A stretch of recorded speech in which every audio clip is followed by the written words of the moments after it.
So basically, the gist of our mission is we're trying to go to every single town in Oklahoma, and El Reno is the first on our list. So later in the day, we're gonna film a bit and do interviews with people, which I think will be pretty interesting. I agree, and I think our trip to El Reno is kind of supposed to be a little more symbolic, and like you guys also taking trips out to your surrounding towns, because there's a lot of places that are so close to you that you may have never seen or ever visited, and so we're trying to encourage that. That's the main point of this channel. It's not to, we're not preaching, we're not being political. The whole point is that to show that, Oklahomans, but as a broader Americans, we all really believe the same things. At least I think that, and I think that interview that we had with that one guy, it really proved that. So we're here to share that with you, and we hope that you guys start to open your minds to the perspective that, hey, maybe you guys are just thinking a little differently, but you believe the same things deep down. Exactly. Yeah. So we're gonna wait on our burger to get done, and then we'll rate it after. Yep. So we'll see you guys. We get our onion burger. Super excited. Hoping this might be the best grilled cheese of my life. Got it on Saturday. So Look at this. hey, look at those onion rings. All right. One eternity later. Well, this is a little pavilion right next to Sid's.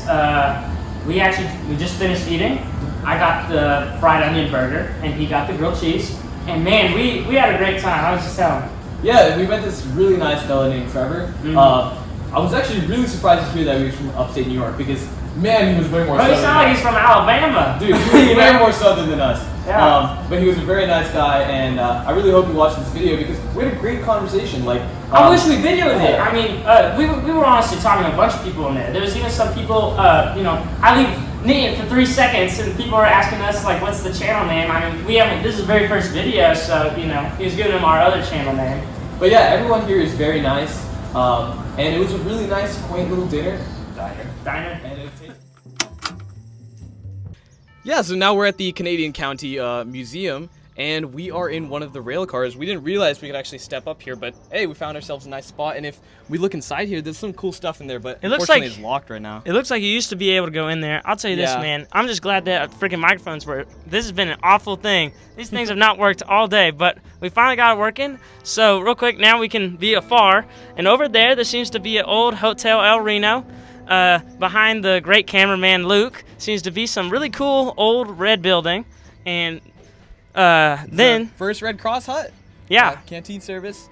There's even like a little rock right there. Cameraman, turn over there. Yeah, you see that little rock? Yeah, that seems to be donated by one of the classes, which is pretty cool. But all right, so we're gonna go inside and we'll show you guys around.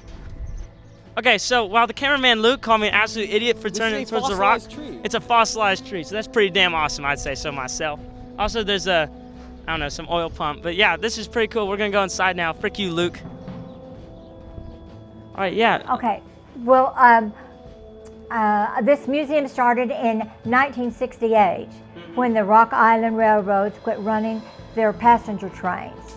And so we started our museum, but we had our grand opening in 1970, and we had it right across at this old Southern Hotel, it was called then. And we had our grand opening in 1970 over there. Really? And so I've been here ever since. Oh, that's awesome. So anyway, it was wonderful people that worked here, and also the people that started this museum was mainly from Yukon. Cerny Ball and her husband Frank and the Kierkegaards from Yukon. But anyway, it's a Canadian county. Is Yukon in Canadian County? Yes. Oh, okay. Yes. Well, so I have We been have here. fun. Yeah. And the reason that we call it Canadian County, everybody asks us why, but you have to go back to the early French Canadian trappers that came in here, and there was the North Canadian and the South Canadian, and so they called us. Everything's Canadian County, and we're kind of down in a thing. And if you look on the weather station or channel, El Reno is always the coldest. Yeah. And then the weather, and then if it's hot, El Reno is usually the hottest. and we probably had more tornadoes Oh, really? in El Reno. We just had one recently, 2 weeks ago. Over here? Uh-huh. Oh, I'm kind of surprised. Yeah, right where we live. Oh, really? Yeah, right on next to Fort Reno That's on actually Reformatory funny, Road. Apparently they filmed a movie about tornadoes here too. Yes, we The had Twisted? Yeah. we had the first movie. The last movie was the Twisters. That they had, and they came here where we're jumping the gun back and forth. But anyway, they came here, Universal Studios, and got our trolley out and copied it exactly. Yeah. And they used it in the movie. And what was the fun thing is, my daughter wasn't a fun thing for her, but it was.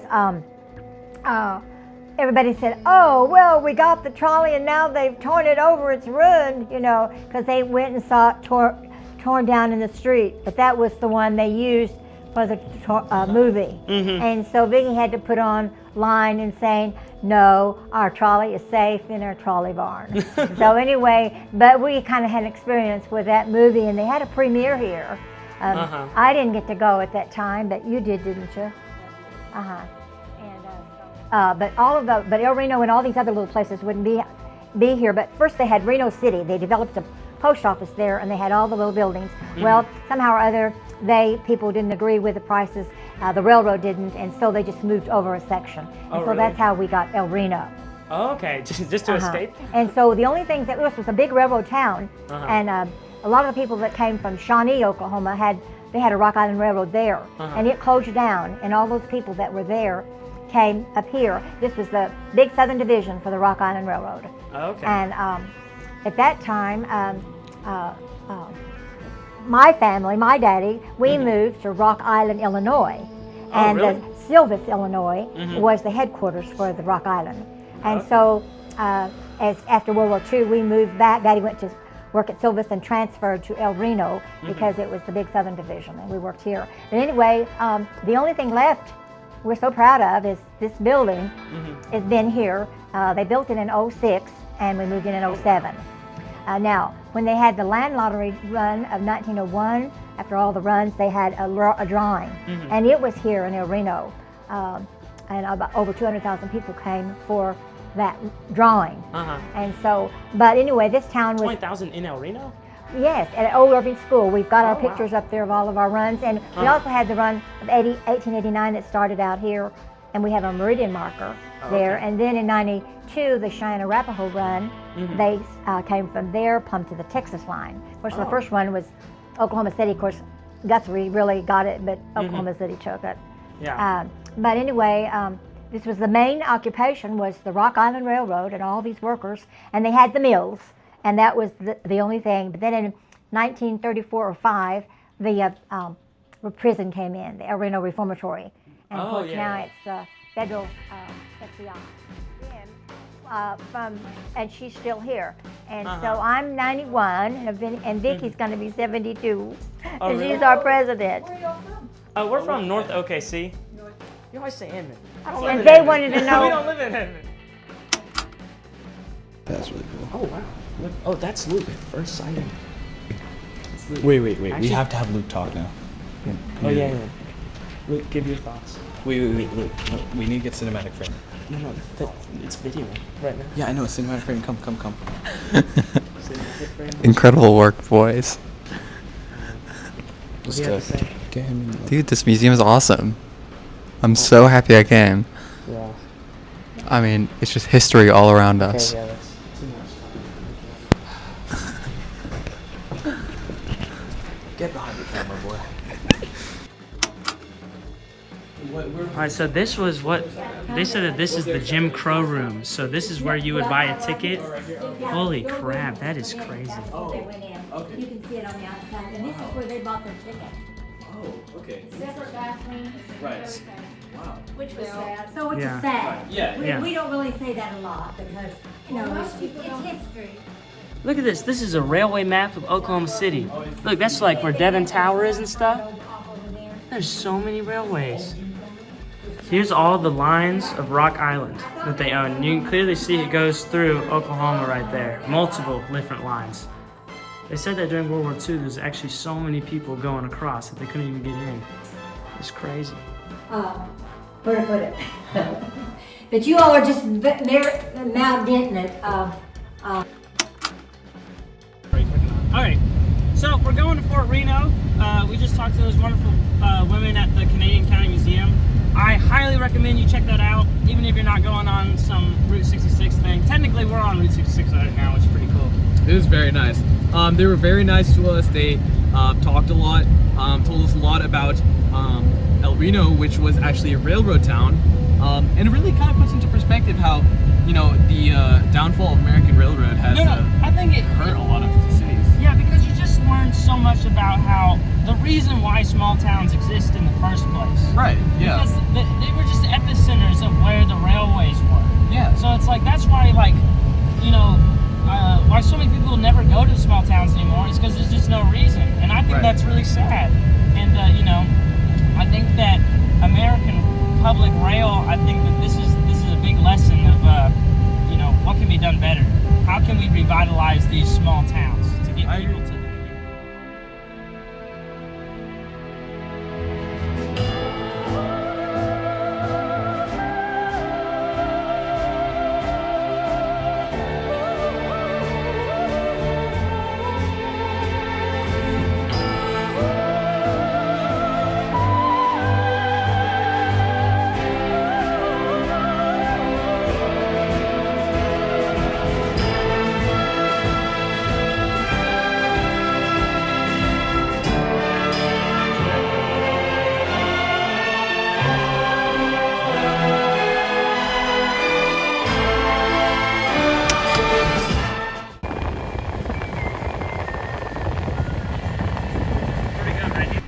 Hello y'all, one of our last stops on the adventure before we go and interview people. This is Fort Reno. We're about to go inside and ask them if we can film, but super excited, right? I'm very excited. Yeah, look at this, oof, badass cannon right there. Let's do this.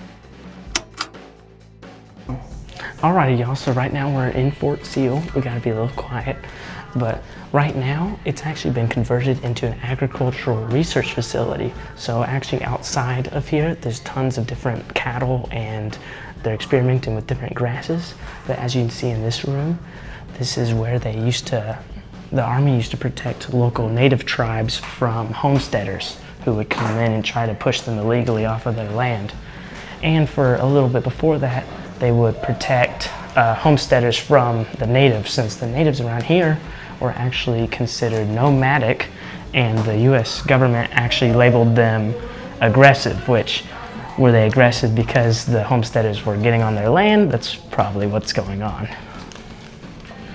So the lady at the front was actually telling us a lot about the Buffalo Soldiers, which were African American soldiers who came to join the Union Army mostly after the Civil War. And they actually said that most of these places, like forts like this, not Fort Sill, were built by Buffalo Soldiers. And right here is actually, look at this.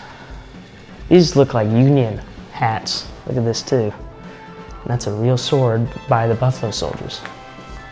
And who are the Buffalo Soldiers? I just said it. So I actually don't know what this is, but I'm gonna try to explain it. So this is Blackjack's most famous honorees. I don't know what oh, it's like them honoring the presidents. So JFK obviously died in office. This is commemorating General MacArthur. He was the man who liberated the Philippines during World War II. President Hoover, the guy who was in charge during the stock market crash. And obviously that's Lyndon B. Johnson. That's pretty cool, man. Who's the general of the armies? John Blackjack.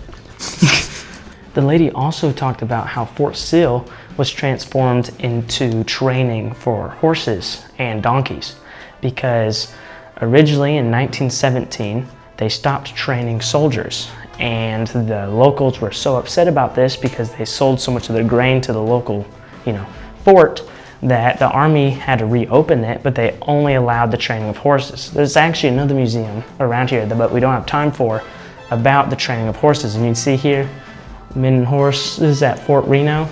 That's pretty cool. And that's what all of these different saddles are in here. I wish we were able to get on them. That'd be pretty damn epic. It is a museum.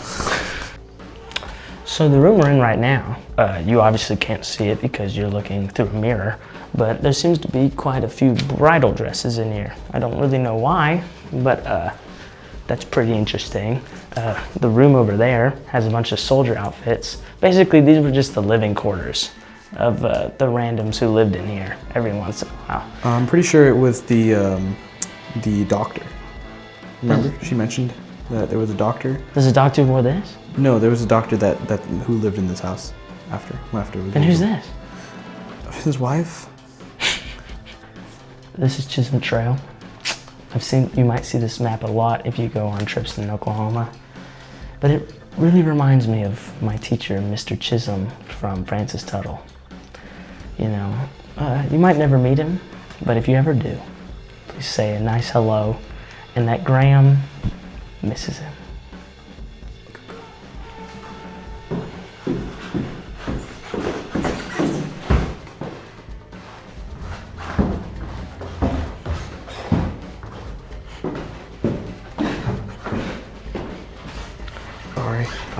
It's not as cinematic that way. Going to the basement now.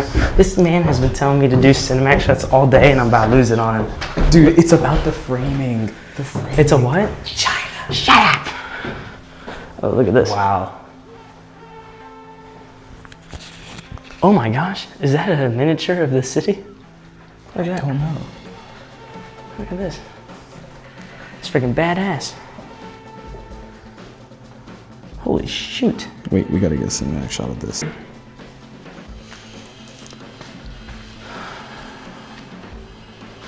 Is there something you can write with?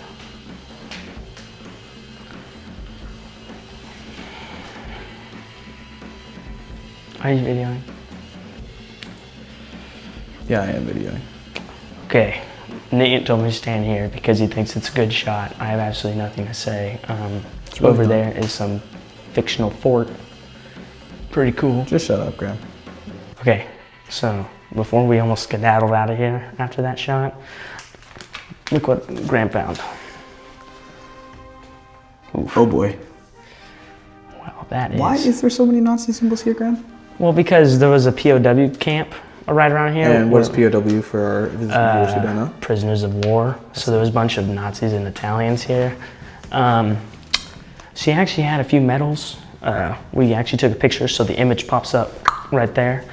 So yeah, that's not something you'd think you'd see every day in Oklahoma. I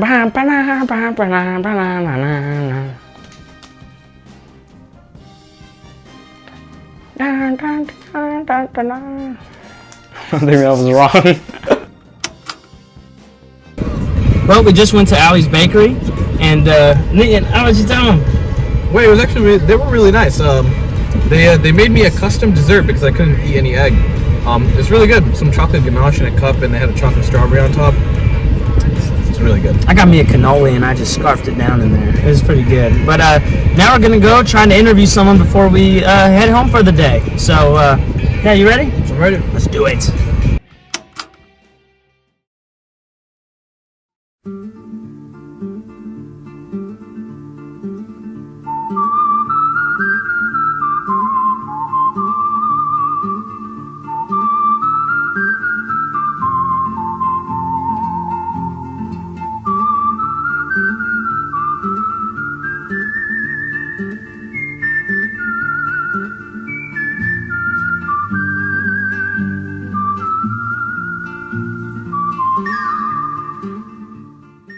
Yep, so I can just click it right here. So you're okay with us filming? Yeah, I guess. So first, what's your name? Marty. Marty? Marty Hall. Oh, awesome. Were you born in Oklahoma? Yes. You were? Tinker Air Force Base. Oh, really? Yeah. Oh, that's awesome. That's quite a story. Uh-huh. What is it? My dad, Sid, Uh-huh. he fought in the Korean War. When he left, Mm-hmm. he left down here at the old train station. It's a museum now. It's 2 blocks. Did y'all go down there? Yeah, we did. The county museum? Yeah. Yeah. And anyway, my mom was 2 months pregnant with me when Dad left. Oh my gosh. Okay. Mm-hmm. Whenever I go in there, I can still hear Mama crying. Aww. Yeah. Well, your husband going to war? you're 2 months pregnant. Yeah. You go 20 miles west of here, there's a large truck stop called the Cherokee Truck Stop. Mm-hmm. If you go 2 miles south, is where my mother was born. My ancestors homesteaded that land along the river. Mm-hmm. She stayed with her family while my dad was gone. That's what she told me. Oh, wow. She went into labor with me about 10 o'clock at night, May 7th. Uh-huh. Do you know what the first week of May is like in Oklahoma? It's pretty... Tornado. Yeah. I mean, they even filmed a movie about it. Right? Yeah. Mm-hmm. Those people that did the movie were eating in here, Yeah. and I got to meet them and talk to them. I said, y'all need to have a scene in this movie where they're trying to get a mama to the hospital fixing to have a baby Wow. and gets caught in a tornado. Uh-huh. Anyway, my grandparents put her in the back seat of a 48 Ford, headed down Route 66 right through here to Tinker Air Force Base. Since Dad was military, Mom had access to a military hospital. Okay. The closest one was Tinker Air Force Base. Back in I'm 72 years old. Yeah. Back in them days, a lot of women just had babies in home. Mm-hmm. A doctor or women would come in to help, but they just had them at home. Yeah. And anyway, somewhere along the way between Cherokee and Tinker, they got caught in a storm, and it was bad. Mom said, I think there was a tornado, and they had to pull off side of the road, hail, wind, lightning. Oh my My mother's in the back seat with her mother, my grandmother. Said my granddad was going like that on the steering wheel, but they made it. They did? I was born at Tinker Air Force Base. That's so awesome. And when my dad came home, he came home on a bus 2 blocks over here. Uh-huh. And I have a large family, and a lot of them were there waiting for my dad to come home. Oh, that's awesome. And anyway, when the bus pulls up, all these noses were pressed against the glass like this, waiting for my dad to get off the bus, because he had been telling them he had a baby boy waiting for him. Yeah. When he gets off the bus, first thing he did is my mom handed me to my dad. Oh. Yeah, it was. I'm so glad he came home. I was 8 months old when he came home. He was gone 15 months. Oh, wow. Yeah. That's crazy. Yeah, he was my best friend. I miss him.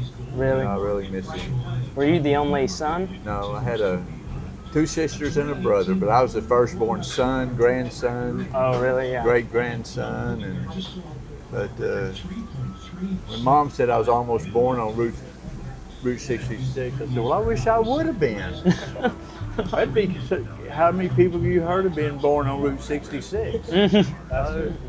But anyway, I didn't want to take too long. Well, that's awesome. I was going to ask, do you know a lot about the history of El Reno, or have you ever been interested in it? Yeah, I grew up here. I went to school, graduated right up here. Oh, right over there? Yeah, in that public school? High school right here. Mm-hmm. We walked past that one. Oh, yeah. Yeah. Yeah, that's where I went to school. It looks really nice. Yeah, El Reno, 81 highway that runs through here, going south and north, goes into Texas, goes into Kansas. It's called the Chisholm Trail. Oh, yeah. They were driving cattle out of Texas. They would take them into. But anyway, they come through here. The Chisholm Trail came through here, 81. Then when they built Route 66, we were the crossroads of America. If you were traveling anywhere in this part of America, you came through El Reno, either going north or south or east or west. And the Onion Burger started right over here across the street. At the hotel? No. Oh, no? The building's gone now. Oh, it's yeah. right across the street called the Hamburger Inn. Oh, okay. And anyway, they were selling them, I believe, for 10 cents. You get 12 for $1 to go. Oh my gosh. 12 burgers for $1 to go. But we believe that's where they started, right over there. It's just kind of, over the years, onion burgers just kind of were the main thing here in El Reno that people would like to eat. And so all our streets are named after cavalry soldiers at Fort Reno. Oh, really? Yeah. That was really cool. Yeah, it's kind of interesting, isn't it? Yeah. And But no, I love my town. I love my people. Oh, really? Yeah. That's so awesome. Thank you. Yeah, these are pictures of El Reno. That's so awesome. Did y'all work with the local museum to get these? Or did people donate them? People donated them, except this. Uh-huh. A friend of mine named Joe Connor. I didn't know really how to do this, but he knew how to do it. Uh-huh. Okay. So I would collect pictures, like these pictures here were from the high school. This picture here at our old movie theater, when they would have breaking movies from showing a movie, then you'd have a break time and show a movie. They would show pictures like this, so they give them to me. And then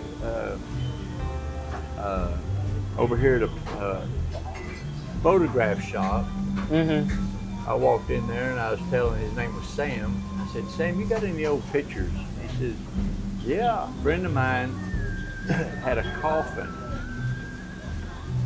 Oh, wow. And an old camera, the kind that you put the cloth over and took a...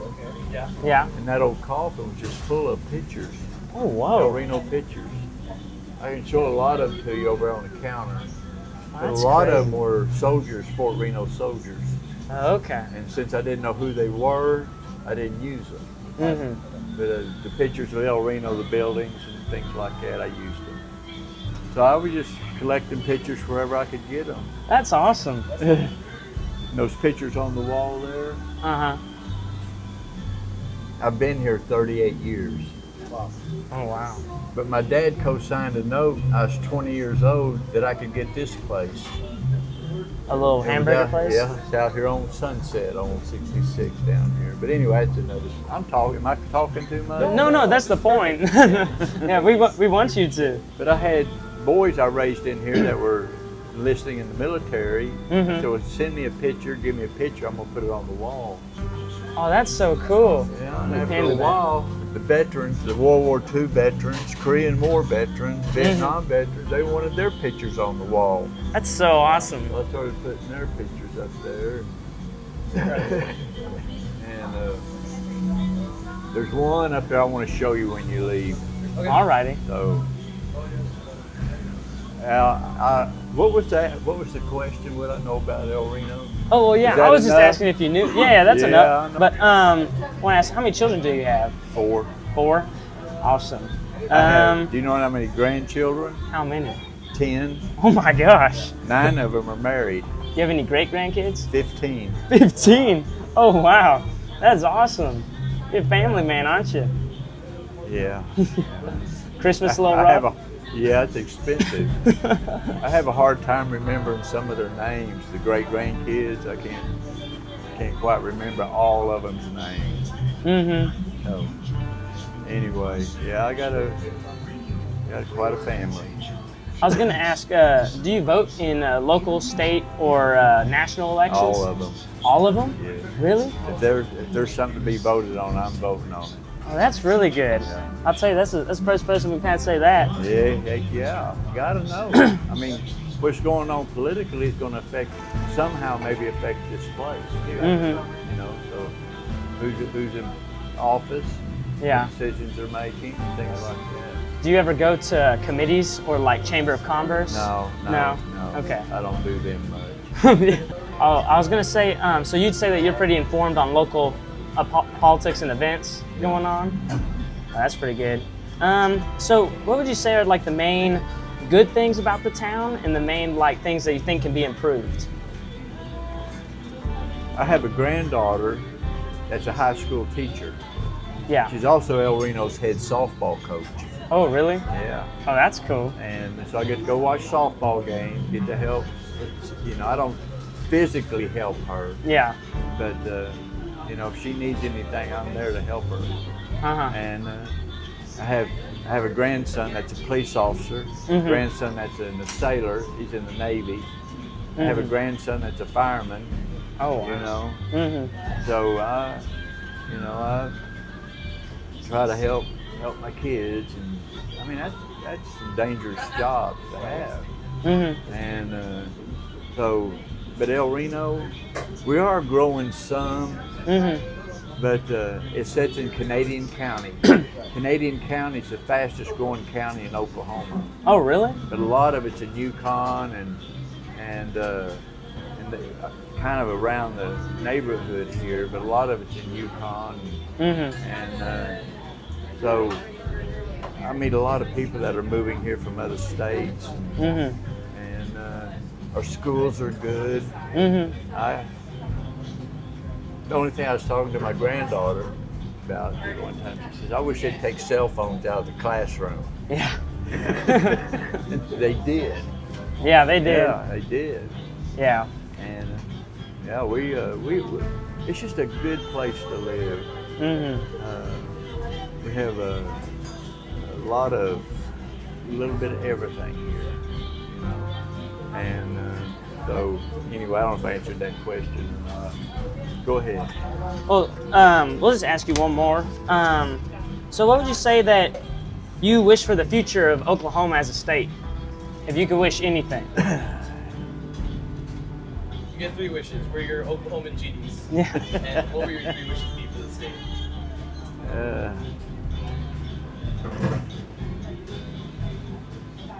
Can I get political? Yeah. You can say whatever you want. This is your mic.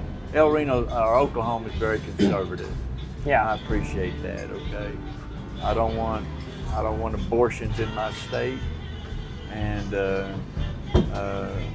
things like I'd really kind of hope we'd work on families where there would be a father in the house with a mother raising his kids in one home instead of dad going and getting them every weekend, and, you know, and just all the turmoil that causes. If they could work better on encouraging families to stay together, work together. You know, and I see a lot of homeless problems here. You know, I feed homeless people coming through here. And I don't know if there's really answers to that, but those are kind of some questions I see that, see, I'm Choctaw. Yeah. Oh, really? And my oldest daughter, she works for a law firm that helps with Indian. I'm not full-blood Choctaw, I have Choctaw ancestry. Yeah. So, anyway, I'm proud of Oklahoma, I really am. And I want to see them balance our budget nationwide. I have a friend that's involved in that, trying to pay your, don't go into debt, you take care of your debt, you know, things like that. So anyway, I'm sorry. Oh, no worries. Hey, thank you so much. Okay. He's gonna show us pictures. Sorry. How you doing? These guys are wanting to talk to me about El Reno, so, okay. Came to the best place. You ever heard of him? Todd Fierro? Yeah. He's a news anchor for Fox News, worldwide Fox News. When they had that election between Trump and Biden 4 or 5 years ago, the first one, I'm sorry, we'll sit back there at that table. Thank you. You're welcome. Good. Thank y'all. Sorry about that. Anyway, Fox News calls me and says, we want to do a show at your diner about the election. Oh, really? I said, why me? They said, we think you represent Oklahoma.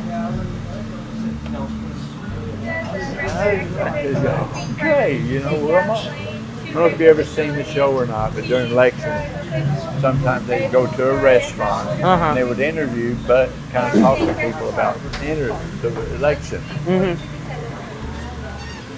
And no worries, you can come through. There's a seven at the counter. Hello. Get a haircut.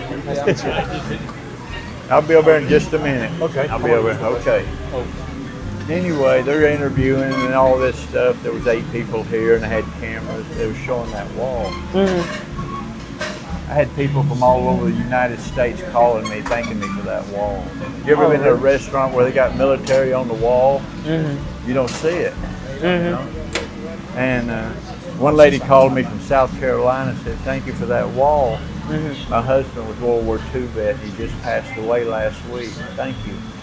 So you're welcome. Anyway, toward the end of the show, he said, all right, everybody voting for Biden, raise your hand. One guy sitting here at the counter went like this. Then he said, everybody voting for Trump, raise your hand. I could blew this ceiling off. Yeah.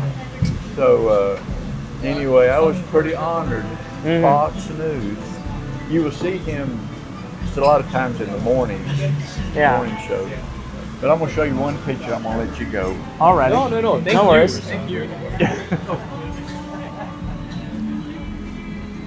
know who that is? Who's that? Is that Elvis? Yeah. It is Elvis. Yeah.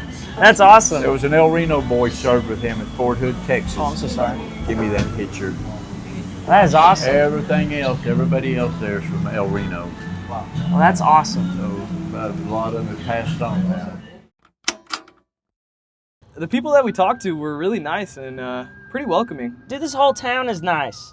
It's crazy. It's true. I'll say.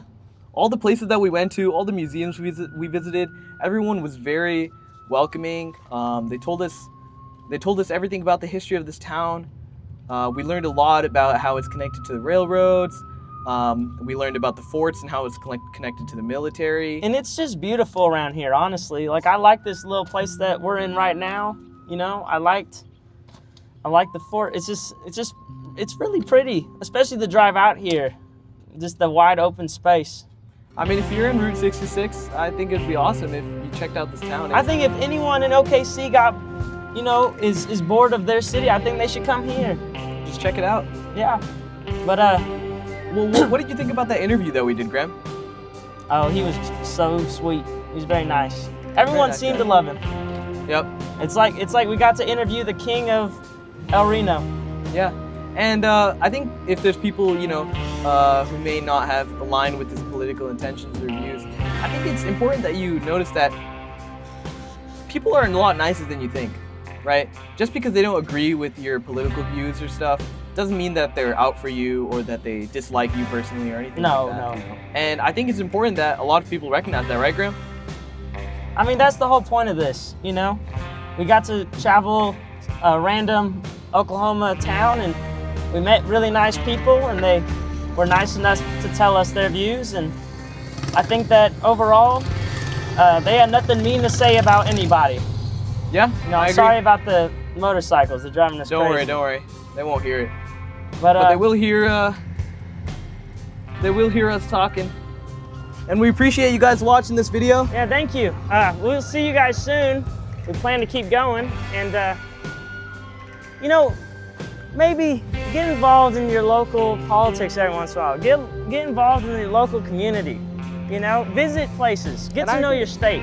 Hey, and if you don't agree, or if you do agree with the man that we interviewed, very nice gentleman, go out, talk to people. Nothing's gonna get solved, or nothing's gonna happen if you're just sitting inside your house and typing away at keyboards. You gotta go out once in a while and really explore what there is. And it's starting to rain, so I think it's a good time to stop. Yeah. All right. See you, Graham. We did it.